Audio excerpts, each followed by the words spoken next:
Planète émotif talentueux est un podcast hebdomadaire qui s'adresse aux adultes concernés par le haut potentiel, le multipotentiel et l'hypersensibilité. À tous ceux qui vivent avec le sentiment de décalage et qui se posent mille et une questions. Vous découvrirez des clés pour vivre pleinement votre singularité de façon authentique par le biais d'entrevues avec des experts du haut potentiel et de l'hypersensibilité, des témoignages ainsi que des épisodes solo relatant de nombreux conseils dans le domaine. Planète émotif talentueux est animé par Nathalie Alsten, senior coach, thérapeute, auteure du livre Émotif talentueux, être soi autrement et fondatrice du congrès Douance, le seul congrès virtuel en francophonie destiné aux adultes surdoués et hautement sensibles. Bienvenue chez vous, en direct de la planète Iti. Bonjour les émotifs talentueux, aujourd'hui je suis très heureuse d'accueillir Yannick Alain, un homme profondément humain et généreux qui a l'art et le talent de créer du lien, de connecter les humains entre eux pour permettre à ces personnes de mettre en place des projets d'impact et c'est quelqu'un qui intervient en conférences, dans des formations avec plein d'humour, d'authenticité, d'émotion, voilà. Qui nous donne des clés pour réussir en étant aligné avec ses valeurs. Donc, très heureuse d'accueillir Yannick qui récemment a fait la découverte, en tout cas a mis des mots sur le fait qu'il était concerné par le haut potentiel, y compris avec une série de joyeuseté, comme j'ai l'habitude de dire, c'est-à-dire qu'il est concerné par la double exceptionnalité, c'est-à-dire certains troubles dont ils vont nous parler. Il va nous parler aussi de la découverte de ce haut potentiel, comment ça s'est passé, en quoi ça a pu l'aider par le passé et en quoi ça change quelque chose aujourd'hui. Bonjour Yannick, comment vas-tu? Oui, hello Manat, mais je suis comme une fleur, comme une petite fleur. Écoute, je suis ravie de t'accueillir aujourd'hui pour parler d'un sujet dont on ne parle pas forcément souvent avec toi et qui me tient fort à cœur, puisqu'évidemment, on va parler du haut potentiel, de toute une série d'éléments qui peuvent se rajouter à ce fameux haut potentiel. Et en l'occurrence, pourquoi j'ai eu envie de t'interroger, de t'interviewer, interroger, ça fait très scolaire ça, et justement, ce n'est pas ce qu'on veut, mais de t'interviewer, c'est tu as passé un bilan il n'y a pas très longtemps. Ouais.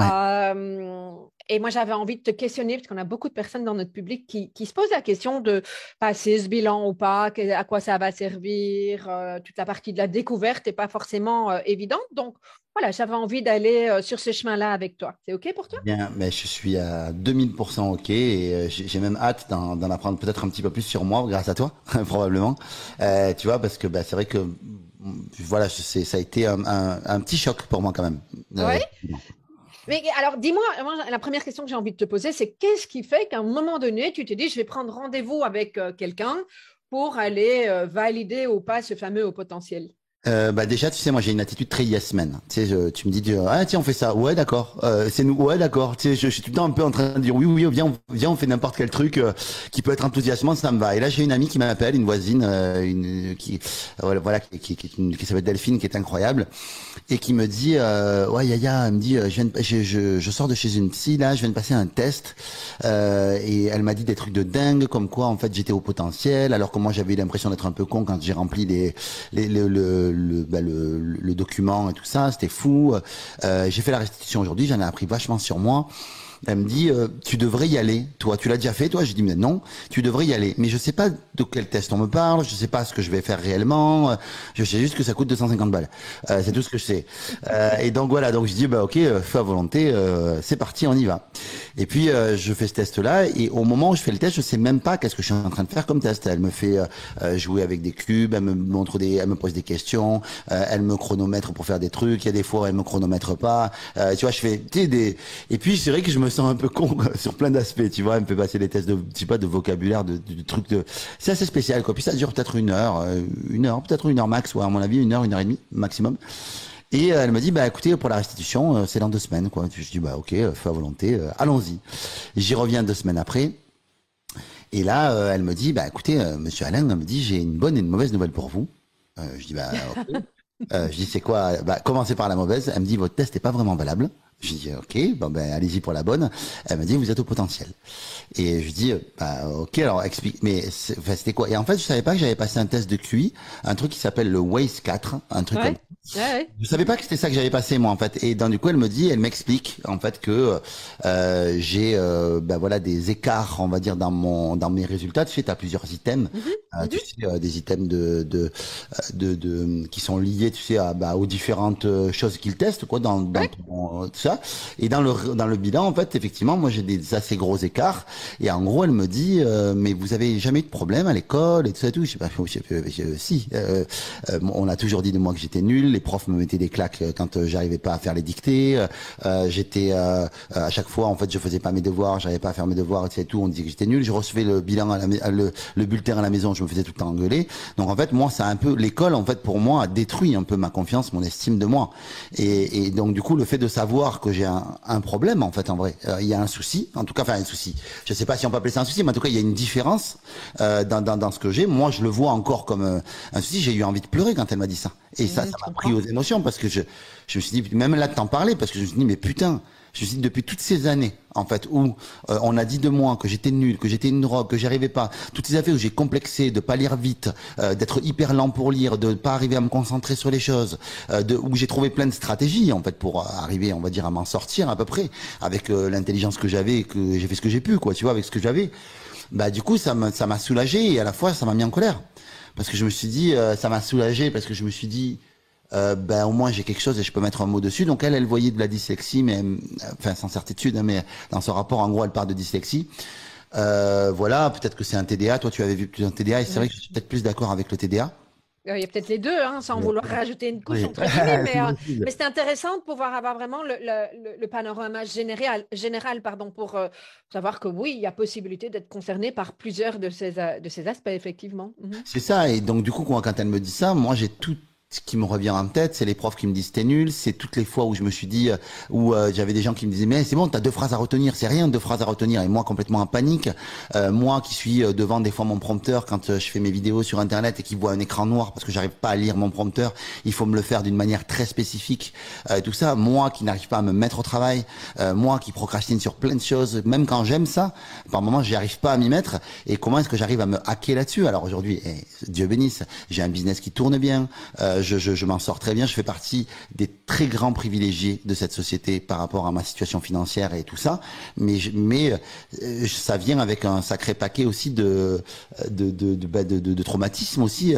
Et là, c'est comme si elle m'était levé le voile sur tout ça. Tu sais, c'est Mhm. un peu quand tu vas chez le médecin, tu sais, t'es malade comme un chien, tu vas chez le médecin et le fait qu'il pose un diagnostic sur toi, Mhm. ça te soulage, en Oui, fait. Ben là, ça oui. m'a fait double effet, en fait. Il y a des études d'ailleurs qui ont été montrées là-dessus. Et là, ça m'a à la fois soulagé, à la fois mis en colère.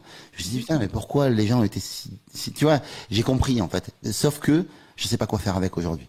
Mhm. Je t'entends Aujourd'hui, bien. voilà, c'est ça. C'est-à-dire que je me dis, OK, qu'est-ce que je fais avec ça? Le problème reste le problème. Parce que moi, en gros, elle me dit, bah, tu sais, c'est comme si te manquait un doigt, t'es obligé de faire 100. OK, donc, tout me dire, bah, comment est-ce que je me réadapte? Comment est-ce que je peux faire que je puisse avoir les moments d'anxiété que j'ai qui sont très forts, les moments de, tu vois, comment est-ce que je peux avoir une vie plus douce avec ça et comment est-ce que je peux, parce que ça génère aussi des super pouvoirs, tout ça. Tu vois, je sais Mhm. que ça, il y a, tu vois, que j'ai aussi une qualité relationnelle qui est hors du commun. Je sais que j'ai beaucoup de choses, en tout cas, qui sont hors du commun parce que j'ai compensé. Donc, je vais me servir de ça. Mais à la fois, par moments, les carences font que c'est difficile. C'est difficile. Alors, je vais reformuler certaines choses, parce que vous entendez, hein, quand, la raison pour laquelle je propose à Yannick, je ne suis personne pour dire de poser un diagnostic de TDA, ou, etc., mais le débit avec lequel il va et le fait que ça, pour moi, c'est ce qui me fait penser en tout cas, de l'hyperactivité. En tout cas, c'est intéressant de peut-être pas mettre nécessairement le bon mot ou un diagnostic, parce que ça fait très malade aussi, et moi, j'essaye de sortir de ça. Mais en tout cas, de savoir que Yannick, il parle vite et qu'il a un débit de parole, et que effectivement, quand il est parti sur sa lancée, c'est lui. Et le fait d'accueillir ça, je trouve que c'est vraiment quelque chose de très, très important. Donc voilà, ça, c'est moi, la façon dont je fais Ton analyse, en tout cas. un pop-up, en tout cas, dans ce que j'ai envie de dire maintenant, une analyse, en tout cas, c'est une observation. C'est ce que j'ai envie Oui. de partager. Mais moi, ce qui me touche, hein, Yannick, dans ce que tu nous dis, c'est à la fois dans le fait, donc d'une part, toi, tu pars sans savoir exactement ce que c'est que le haut potentiel, etc., puisque tu as juste écouté quelqu'un en qui tu as confiance et tu vas prendre rendez-vous chez cette personne-là. Donc, ça, c'est quand même pas un chemin très typique. C'est atypique parmi les atypiques, hein, donc il faut le dire. Peut-être que certains sont passés par là, mais plus traditionnellement, dans les personnes qui nous écoutent, ce qui se passe, c'est qu'il y a d'abord une reconnaissance des différents éléments de cette grille de lecture et puis on décide d'aller infirmer ou valider auprès de quelqu'un. Toi, ça n'a pas été ton chemin et c'est tout à fait OK. Ce que j'entends, c'est que ce que cette dame t'a permis de faire, c'est, entre autres, à la fois de valider une intelligence. Après, on peut effectivement parler en long et en large de ce que c'est que l'intelligence et on ne va pas rentrer dans ce débat-là, du moins pas là maintenant. Mais en tout cas, de te reconnaître cette qualité d'intelligence du haut potentiel et ce mode de fonctionnement.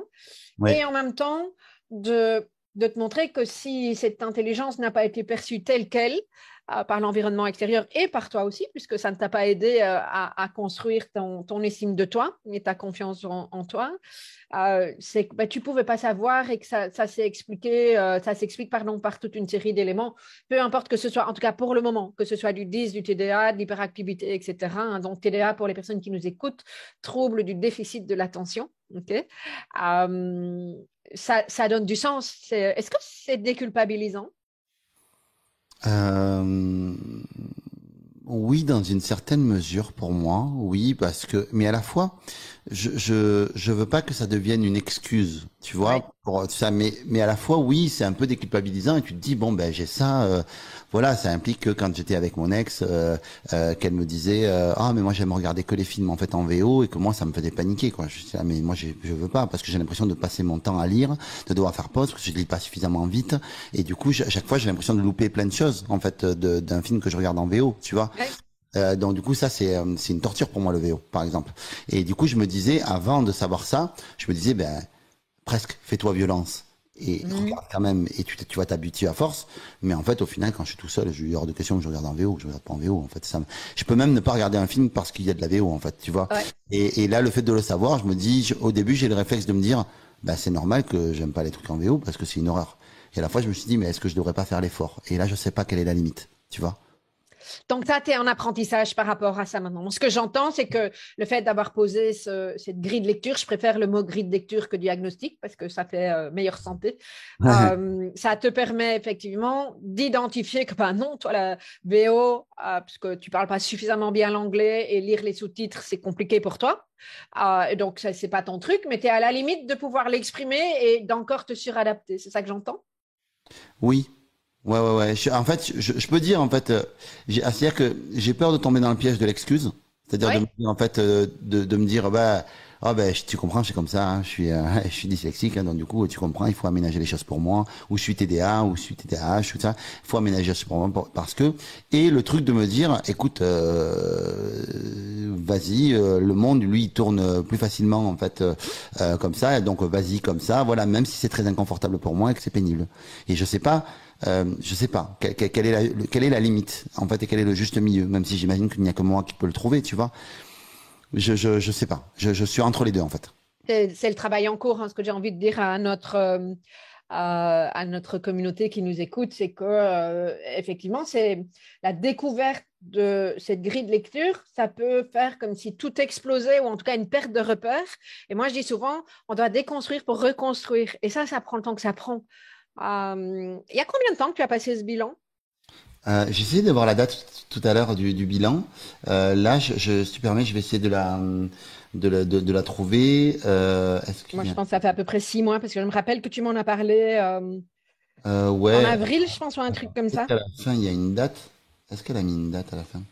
On m'en voit pas, mais en tout cas, ça fait pas un an, hein, on est d'accord. Hein. Non, non, C'est non. encore relativement En récent. Hein. février, mars, Ouais, quelque chose comme ça. mars, Donc, on avril. va dire quelque chose comme 6 mois. Et c'est les questions que tu te poses, bah, c'est assez souvent. Ça se passe de cette manière-là. C'est toute une série de questions qu'on se pose à ce stade-là et les réponses viennent petit à petit en travaillant sur soi. Mais effectivement, je suis touchée par le fait que tu dises que tu ne veux pas que ça devienne une excuse. Euh, À la fois ça, tu sais, à la fois ouais, c'est pas une excuse, tu vois, je veux pas que ce soit une excuse, tu sais, genre me dire je suis condamné, je suis dyslexique donc c'est la vie. Et à la fois, je veux pas que non plus les gens me jugent par rapport à ma difficulté en fait à aller peut-être vite quand il faut lire quelque chose, à mon esprit des fois de partir dans tous les sens, ça, tu vois. Et c'est ça en fait. Ouais, je veux pas que ce soit une excuse, mais je veux pas non plus que les gens l'ignorent, tu vois. Donc c'est Mhm. bizarre, tu vois. C'est bizarre. Je sais pas quoi faire Ben, avec. c'est faire la différence entre l'excuse et l'explication.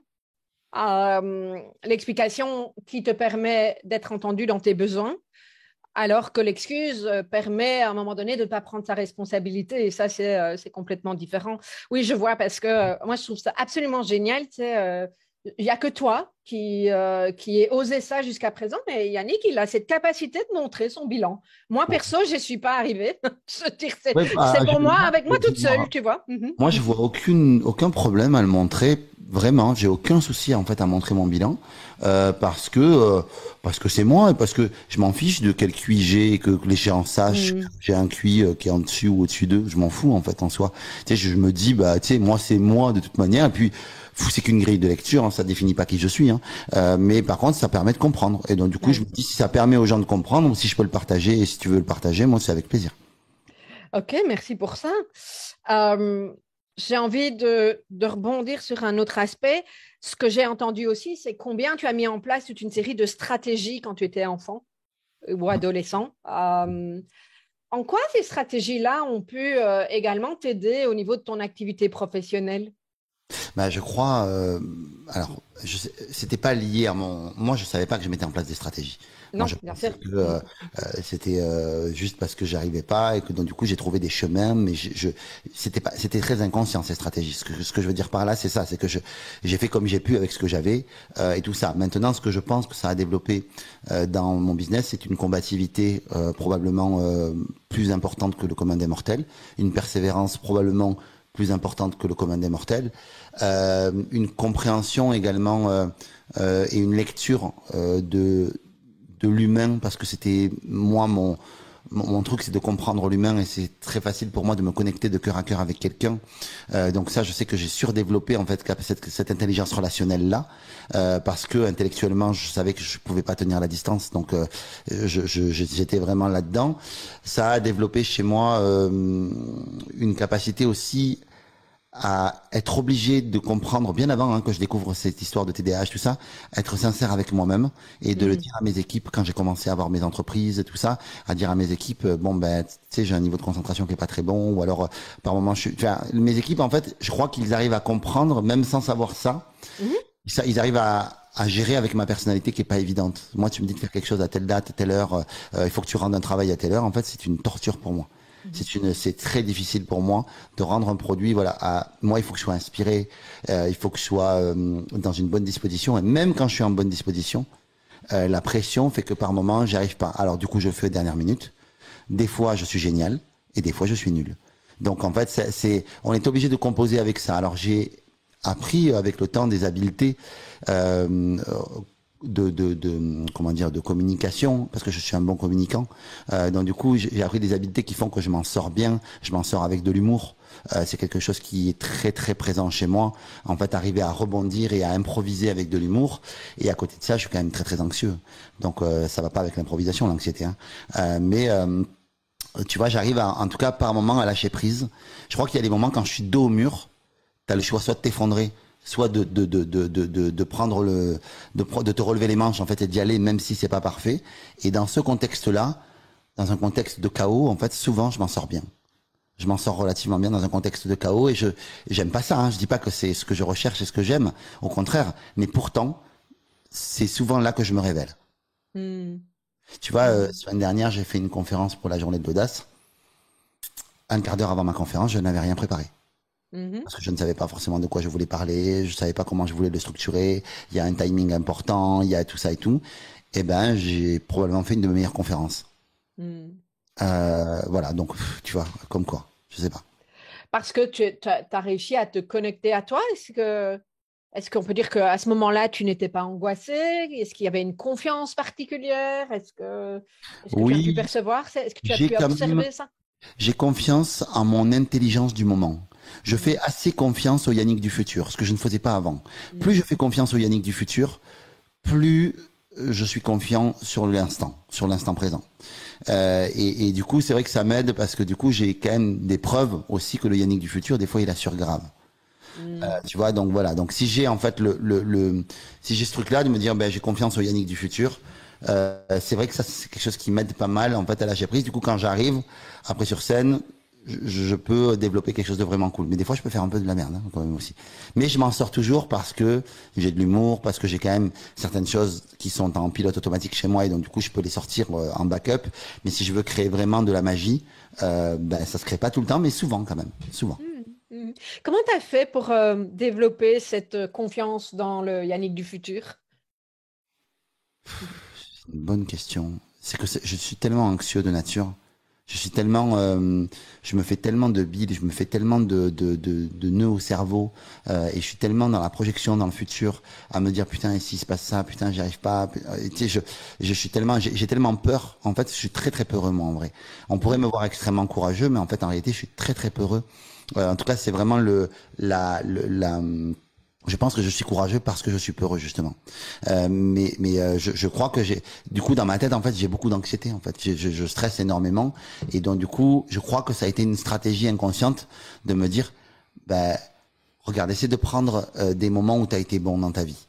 Comment ça s'est passé? Mhm. J'ai été bon dans telle situation souvent quand je dois parler en public. Souvent j'ai été bon.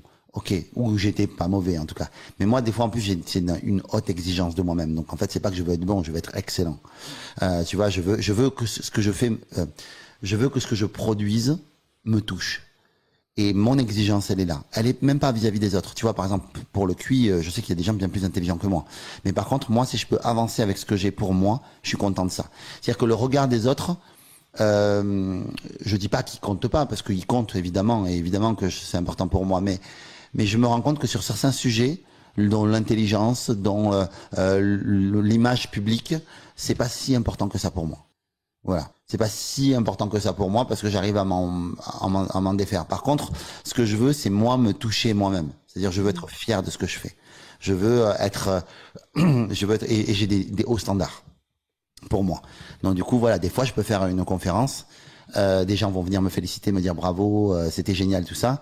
Si je suis pas content moi de moi-même, ben je peux t'assurer qu'ils peuvent dire ce qu'ils veulent. Les Ouais. compliments, ils passent pas de toute manière. Ah oui, je connais bien quand on n'est pas content de ce qu'on a fait. Et ça, souvent, c'est parce qu'on a mis la barre fort haut, qu'on a des attentes. Alors, quand c'est vis-à-vis de soi, effectivement, après, on peut même se comparer, etc. Et que ces attentes ne sont pas rencontrées, ben, je dis souvent, on ne peut que descendre. Enfin, on ne peut pas que, on peut aussi lâcher. Mais au plus on met des attentes, au plus il y a un risque, effectivement, de s'auto-décevoir. Donc, Absolument. Et c'est ça que après je peux lâcher prise aussi, savoir ce qui va bien aussi. J'y arrive hein, quand même. Hein, tu vois, à me dire bon ça va, ça a fait le job et tout ça. Mais bon, il y a des choses sur lesquelles tu dois arranger. Tu vois, et je suis quand même assez critique vis-à-vis de moi, même si j'arrive quand même à être de plus en plus doux. Quand même. oui, oui, oui, J'arrive. j'avais envie de repréciser ça parce que je te connais depuis un petit moment et moi, je sens qu'il y a de l'accès à ta vulnérabilité, en tout cas le partage à ta vulnérabilité que je ne connaissais pas avant.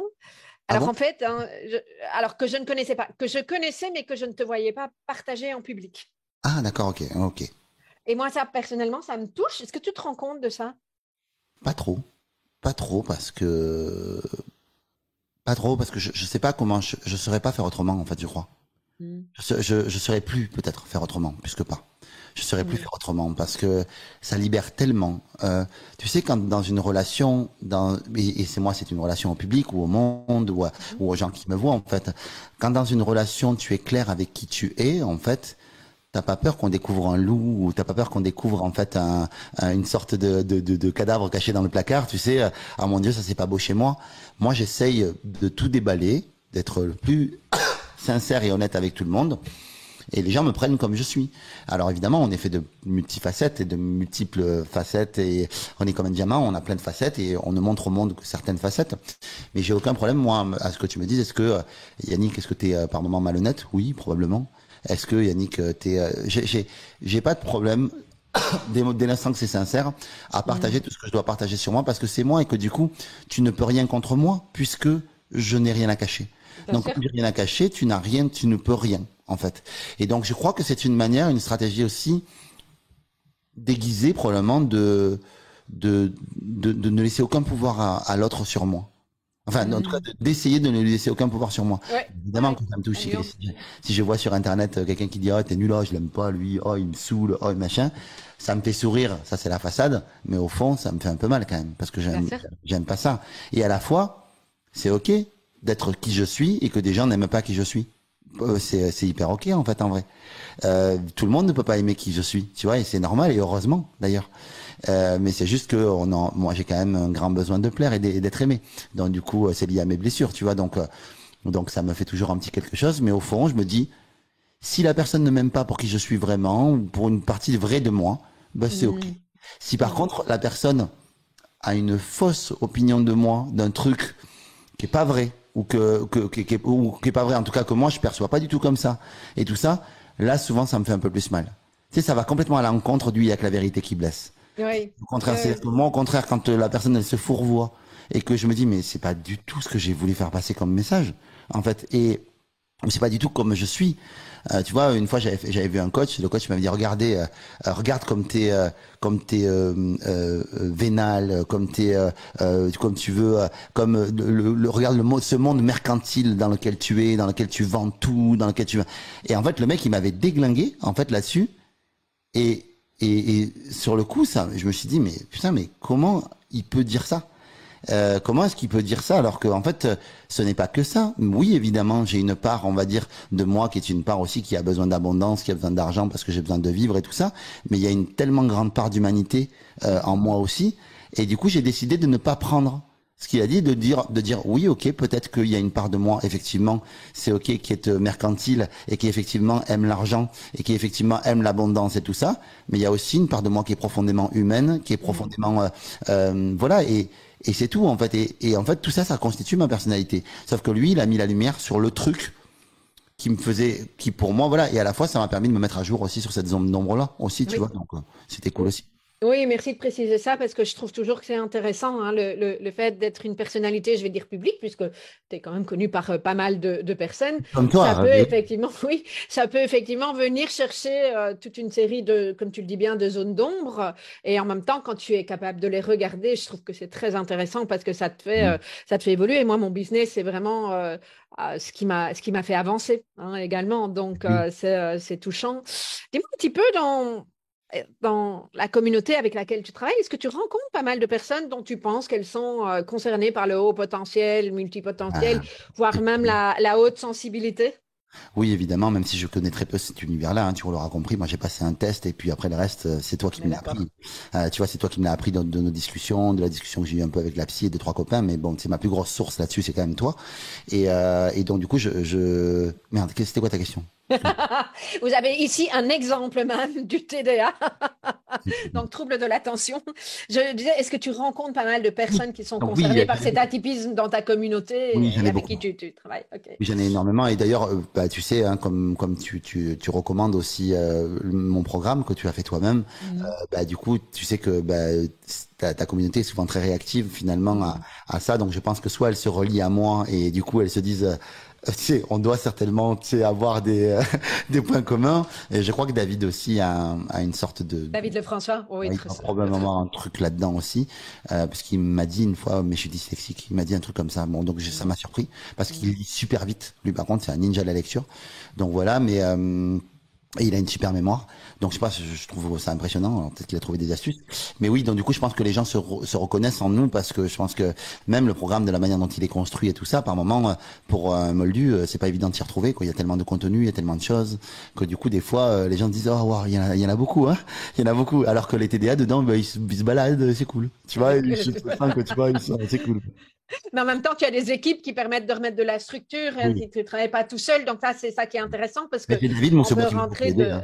Oui, voilà, tout à fait. En deux lignes, tu peux juste nous dire ce que tu proposes parce que comme ça, parce qu'on parle de ton activité, et les gens ne savent pas forcément ce que tu Oui, fais, c'est même si je t'ai vrai. En fait, présenté au début. Donc, oui, c'est que moi, en fait, j'ai toujours été toujours assez frustré de voir qu'il y avait beaucoup de gens qui avaient un problème avec la vente, avec l'idée de se promouvoir. Et souvent, ce sont des gens qui ont des merveilles à partager, que ce soit dans les mains des talents ou alors des savoirs absolument extraordinaires, hors du commun. Et ces gens-là sont bloqués, ils sont obligés de faire un job à côté ou alors de se trouver un autre métier que leur vocation uniquement parce qu'ils ne savent pas vendre. Et donc, toute ma quête a été en fait de donner des autorisations à ces gens-là d'apprendre à vendre. Donc, je suis devenu un formateur commercial, un formateur dans le domaine du marketing également aussi. Et du coup, j'ai monté une école avec David Lefrançois qui s'appelle la Neuro Business School et qui aide justement les porteurs de projets, les personnes qui ont des ambitions, qui ont envie de plus, à monter leur entreprise et de leur donner une sorte d'écosystème avec un groupe, avec des enseignements atypiques aussi, avec des relaxations neurodynamiques, avec des petites choses qui sont exclusives à mon programme et qui font que juste en écoutant un programme, en allant marcher le matin, en fait, vous intégrez des informations, même si vous vous concentrez pas forcément dessus. On a des coachings, tout ça. On a tout un accompagnement, en tout cas, qui est fait pour accompagner les gens à monter leur projet. S'ils ont envie de monter une entreprise, monter un projet, monter une association, peu importe ce qu'ils veulent faire. En fait, l'idée, c'est de nous mettre dans une logique, dans un bassin entrepreneurial qui est propice, et qui a plein d'options. Et donc, du coup, moi, ça, c'est quelque chose qui m'a beaucoup amusé. Et c'est pour ça qu'aujourd'hui, c'est un de mes programmes phares et que j'en suis très, très fier. Oui, c'est génial. Un programme que j'ai fait. C'est pas par hasard que je t'ai rencontré d'abord de l'autre côté de la barrière, puisque j'étais en tant que participante et effectivement, je le reprécise parce que c'est important pour moi de témoigner de ça. C'est combien effectivement tu m'as, grâce à ça, permis de démystifier ce qu'il y avait derrière la vente et arrêter de me faire des nœuds dans le cerveau, alors que je m'en fais déjà pas mal par rapport à cet aspect-là des choses. Puis évidemment, aujourd'hui, ce qui est très sympa, c'est que je suis un petit peu de l'autre côté de la barrière, d'une part parce que on se connais personnellement et parce que j'ai eu l'occasion de monter sur scène grâce à toi. Et j'ai été quand même assez sidérée la première fois au Grand Rex de voir que les gens se levaient, parce que moi j'avais l'impression qu'il y avait juste mes 50 invités sur la salle de 1000 qui me connaissaient et que j'allais passer inaperçu. Et c'était pas du tout le cas. En fait, si je me souviens bien, c'était impressionnant pour moi. Tu as impacté énormément, tu as eu une standing ovation, 1000 personnes se sont levées en fait pour te dire waouh, merci Nathalie pour le cadeau que tu nous as fait. Ta conférence était incroyable, enfin tes conférences sont toujours géniales, tu vois. Mais c'est vrai que ça m'avait marqué comme tu avais percuté les gens en fait. Et d'ailleurs dans le ranking des conférenciers, en fait, il était noté comme quoi tu les avais vraiment beaucoup impactés. Beaucoup. Écoute, merci pour ce retour. C'était pas forcément ce que j'attendais dans l'échange, mais j'accueille. Mais ça m'a aussi montré combien il y avait des personnes, vu qu'elles me connaissaient, qui étaient quelque part concernées, tu vois, par ce côté multipotentiel. Alors moi, j'aime bien parler du multipotentiel parce que il y a quand même pas mal de personnes dans ta communauté qui viennent avec j'ai plein d'idées dans tous les sens, je sais pas quoi en faire, comment les aménager, etc. Et c'est excessivement riche effectivement Oui, on a beaucoup de slashers dans la communauté. C'est beaucoup ça. De slashers. Beaucoup. Donc slashers, des personnes qui font plusieurs types d'activités professionnelles et qui les cumulent. Voilà, alors certains vont rassembler ça alentour d'une seule activité, d'autres vont en faire plusieurs, mais très très intéressant. Qu'est-ce que tu dirais aux personnes de ta communauté qui te poseraient la question, puisqu'on a commencé par là sur le bilan, tu leur dirais plutôt oui, plutôt non ou quoi? Moi, je dirais à toute personne qui a juste l'idée de le faire, c'est qu'il faut qu'elle le fasse. Quand il y a un doute, c'est qu'il n'y a pas de doute. Donc, du coup, pour moi. J'ai entendu ça quelque part, mais. Ouais, voilà. Ouais, écoute, moi, ça vient du film Ronin avec Robert De Niro. Et en fait, j'adore. Et c'est un conseil qu'il donne à un jeune. En fait, il lui dit, quand il y a un doute, c'est qu'il n'y a pas de doute. Moi, j'adore ça, en fait. On a un de nos orateurs dans le congrès de Ouance qui n'arrête pas de dire ça quand il n'y a pas de doute, quand il y a un doute, c'est qu'il n'y a pas de doute. Donc voilà, excusez-moi, je t'ai interrompu. Écoute, moi, je l'ai appris dans le film Ronin avec De Niro et j'ai gardé cette punchline, mais certainement que eux la tiennent de quelqu'un d'autre. Peut-être qu'ils la tiennent de ton orateur. Ça, c'est possible. Peut-être, on ne saura jamais, mais de toute façon, on sait qu'on est impacté par cette phrase parce que moi, elle me plaît beaucoup. Je t'ai interrompu, du coup, est-ce que tu sais encore ce que je t'ai demandé? Oui, tu m'as demandé. Alors, pour le coup, je me rappelle. Tu m'as demandé en fait, est-ce que tu recommanderais en fait, qu'est-ce que tu veux dire, genre, c'est ça. Oui, moi je recommanderais toute démarche qui amène à aller vers soi. pour moi, est une démarche positive parce que c'est une démarche d'ouverture vers soi-même. Et dès l'instant qu'on a une ouverture vers soi-même, la volonté de vouloir se comprendre davantage, je sais, je suis un passionné de la connaissance de soi, j'adore l'énéagramme, j'adore la process-com, j'adore tout ça, je suis un passionné de ça parce que, de manière complètement narcissique peut-être, mais en fait, c'est des questions que je me pose sur moi et donc du coup, j'imagine que beaucoup de gens se posent des questions sur eux. Et donc, ouais, rien que ça, moi, ça me passionne. Et puis, plus j'en apprends, plus j'apprends à me découvrir et mieux je vis ma vie, je me rends compte. Ouais. Tu sais, c'est Socrate qui disait connais-toi toi-même et tu connaîtras le secret des dieux. Tu sais, à un moment donné, c'était pas un con, Socrate. Hein. Donc je pense qu'il avait un peu raison, tu vois, là pour le coup. Ouais, c'est génial. C'est génial et c'est ce que tu proposes aussi dans la Neurobusiness School. Moi, c'est ce que j'ai aimé, c'est de pouvoir aller picorer dans différents modules qui permettent de plonger un petit peu plus loin en soi. En tout cas, un grand merci. J'ai beaucoup apprécié cet échange avec toi. Est-ce qu'il y a quelque chose que tu aurais envie de dire pour clôturer cet entretien? Non, je voudrais te remercier, toi, en fait, parce que ce que tu fais est important pour le monde. En fait, je trouve qu'il y avait personne aujourd'hui qui arrivait à réunir tous les acteurs du milieu de la psychologie, de la parapsychologie, du coaching, autour justement de cette notion de différence cognitive et intellectuelle et sur les HPE, HPI, tout ça, que tu arrives à le proposer gratuitement. Je trouve que c'est juste exceptionnel. Et rien que pour te remercier, en fait, je pense que les gens parce que tu fais ça quand même gratuit déjà de base, je trouve que quand tu proposes des choses en fait un peu payantes et tout, je trouve que les gens ne fût-ce que on va dire pour que tu puisses continuer, pour t'encourager, je trouve devraient le faire, sachant que tes programmes coûtent rien. Je trouve tu fais toujours l'effort que ça coûte rien et je trouve que voilà, je te remercie parce que tu vois moi qui suis dans je t'aimais déjà avant, hein, tu vois. Le fait de savoir ça Je suis là sauvée. et d'avoir en fait de connaître ce que tu fais, je me dis mais mon Dieu que c'est important pour le monde parce que qu'est-ce que moi je me sens démuni. Et qu'est-ce que ça me fait du bien d'entendre le congrès d'Ouan, c'est de me dire waouh, ok, au moins j'ai des réponses quoi. Au moins je peux avoir des choses qui me permettent de mieux me comprendre. Et des fois tu vois même mieux que ma psy parce que tu vois ma psy, elle s'est arrêtée à il est dyslexique. Alors que Ah moi ben, le bilan, c'est ça, hein. C'est ça qui est frustrant, c'est qu'on pose un chiffre, un diagnostic ou une grille de lecture, mais on ne te donne pas le mode d'emploi.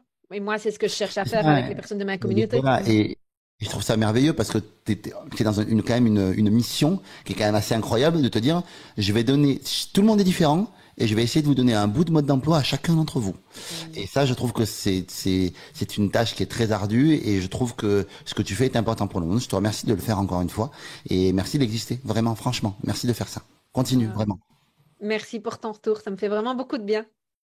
Ouais, c'est vraiment sincère parce que je te dis, je le pensais déjà avant, mais maintenant que je suis de la partie et que je sais, j'ai été identifié là-dedans, putain, j'ai envie de passer plus de temps avec toi pour que tu me dises, putain, mais qu'est-ce que je peux faire, putain. Tu vois, j'aurais envie d'être coaché par toi. Tu vois, je sais pas si t'as des coachs dans ce milieu-là, mais dans ton équipe et tout ça, mais je paierais pour être coaché par quelqu'un qui m'aide là-dedans. C'est en cours, un Ah, futur projet d'accompagnant avec une faut y aller, posture luxe. Nathalie, faut y aller parce que moi je suis dans la merde, hein, donc faut y aller, hein. Laisse-moi encore quelques semaines et les personnes qui nous écoutent, c'est vraiment le truc qui va popper en 2023, promis, promis. Ouais, Si j'espère vous êtes vraiment. Après, je suis là pour te intéressés. soutenir, tu le sais. Tu vois, et Merci. même, tu vois, moi, chaque année, je promouvois le congrès d'Ouance aussi parce que, et même si j'y suis pas, je m'en fous. Je veux que les gens sachent. C'est trop important. Ouais.